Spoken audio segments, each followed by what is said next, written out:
त्यांना आपण रस्त्यात अडू, त्यांची थोडी थट्टा मस्करी करू, परंतु त्या अगोदर पेंड्याला हाक मारून त्या गवळणींना अडवायला सांगू. अरे हो, म्हणतो पेंड्या नक्की आहे तरी कुठे, त्याला हाक मारून पाहू. पेंड्या, अरे पेंड्या.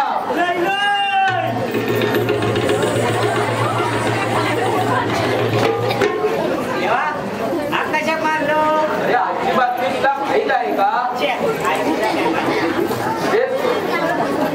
कोकणच्या गवळणी काठ करून मथुरेच्या बाजारी निघालाय.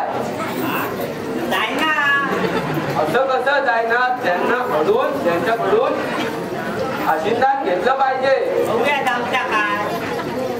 ही कामगिरी जमेल का?